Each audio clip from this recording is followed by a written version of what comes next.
Баршаңызға қайырлы күн. Менің YouTube арнама қош келдіңіздер.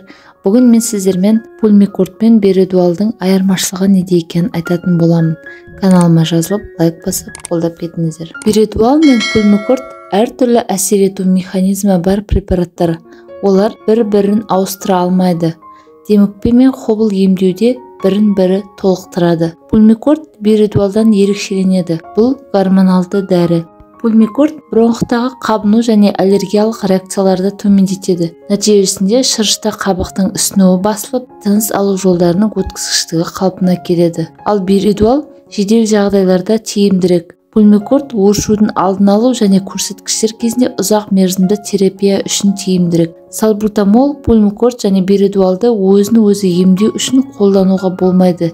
Дәрі-дәрмектерді дәрігерлер аурудың ағымы мен науқастың жағдайына байланысты тағайындауы керек. Pulmicort дәрісін пайдаланған кезде жанама әсерлердің пайда болу қаупін азайту үшін дәрігердің мынадай ұсыныстарын орындау қажет. Ингаляция алдында және олардан кейін бірден бала аузын жылы сумен шайып тастау керек. Дәрілік ингаляцияланғаннан кейін бетті мұқият жуып, қолыңызды жуған жөн. Бұл жергілікті аллергиялық реакциялардан аулақ болуыңызды қамтамасыз етеді. Дәрігер тағайындаған дозадан аспау керек. Небулайзерді қолданғаннан кейін маска мен контейнерін ағыңды сумен жақсылап жуып, одан кейін антисептикпен өңдеңіз. Кейбір жағдайда Pulmicort балалардың өсуін баяулатады. Сондықтан препаратты ұзақ уақыт қолданған кезде дәрігер баланың физикалық дамуын бақылау керек. Ингаляцияға арналған Pulmicортты қолдану арқылы сіз әртүрлі шығу тегі бар жөтелді емдей аласыз. Бұл дәрі тәуелді емес, бірақ бір қатар қарсы көрсеткіштер мен жанама әсерлері бар. Оны тек дәрігердің нұсқауы бойынша және маман тағайындаған дозадан ғана аспауымыз қажет. Дәрі-дәрмекті бронх түйілу тоқтату үшін қолдануға болады. Егер ерітінді қалса, оны қайтадан қолдануға болмайды. Дайындалған дәріні 30 минут ішінде пайдалануымыз керек. Ал Беридуалды айтатын болсақ, ингаляцияға арналған дәрі ұзақ уақыт ем ретінде пайдалануға болмайды. Оны тыныс алу жолдарының тарылуында қолдануға болады. Науқасты бақылау кезінде кедергіні анықтауға болады.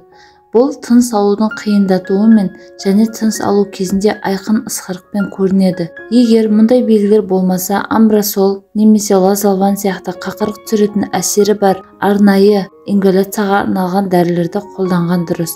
Бірақ егер бронхит ауыр болса, дәрігерлер алдымен Беридуалмен, содан кейін лазолванмен ингаляцияны тағайындай алады. Ингаляциялық ерітіндіні дайындау үшін міндетті түрде Беридуалға тек қана натрий хлорид пайдаланамыз, басқа суларды пайдалануға рұқсат етілмейді. Ингаляциялық ерітіндіні араластыру оңай.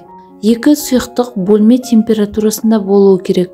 Оларды науқастың жасына және ауруына байланысты әртүрлі дозада араластыруымыз керек. Ең бірінші Беридуалды өлшеуіш ыдысқа тамшылатып, керек досын аламыз. Содан кейін жалпы көлемі 4 мл-ден аспайтын натрий хлорид ерітіндісін қосамыз. Егер ерітінді қалып қойса, оны қайтадан пайдалануға болмайды. Беридуалды ингаляцияны әдетте пациенттер жақсы қабылдайды, бірақ сирек жағдайларда жанама әсерлер пайда болуы мүмкін. Оларға жүрек соғысының жоғарылауы, қолдың дірілдеуі, бас айналуы, тамақтың тітіркенуі және жөтел жатады.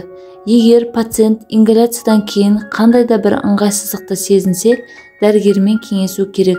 Дәрігер дозаны өзгертуі немесе басқа дәрі тағайындауы керек. Беридуалмен, Pulmicортпен немесе басқа да ингаляция кезінде гигиена ережелерін сақтауды ұмытпаңыз.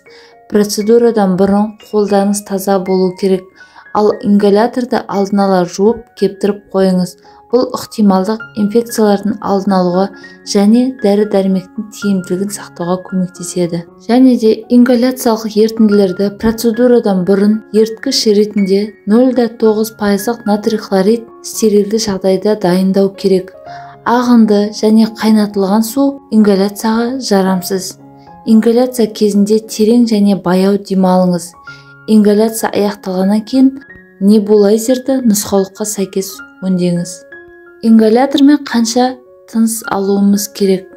Бір ингаляция ұзақтығы 5-10 минут. аэрозолды ингаляциямен емдеу курсы 6-8-ден 15-ке дейінгі процедураны құрайды. Процедурадан кейін 10-15 минут, ал суық мезгілде 30-40 минут демалуыңыз қажет. Бередуал мен пульмикортты бір мезгілде қолданған жағдайда белгілі бір ережелерді сақтау маңызды. Алдымен бронхты кеңейту және тыныс алуды жеңілдету үшін бередуалды қолданамыз. 20-30 минуттан кейін тыныс алу жолындағы қабынуды азайту және бронхтың қайта тарылуын болдырмау үшін пульмикортты қабылдауға болады. Жалпы ингаляцияны қай кезде жасауға болмайды? Дене температурасы 37,5 градустан жоғары кезде, іріңді қақырықпен бірге жүретін жөтел, мұрнына қан кету, аллергиялық реакциялар немесе ерітіндіні құрайтын компоненттерге аллергия болуы. Сонымен бронхоспазмды жөтелді жеңілдету үшін бередуал жақсы.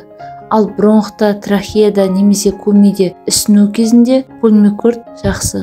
Бүгінгі пайдалы ақпаратым сіздерге ұнады деген сенімдемін. Маған лайк басып, каналыма жазылыңыздар. Сұрақтарыңыз болса комментарияға жазыңыздар. Міндетті түрде жауап беремін. Көріп тыңдағандарыңызға рахмет.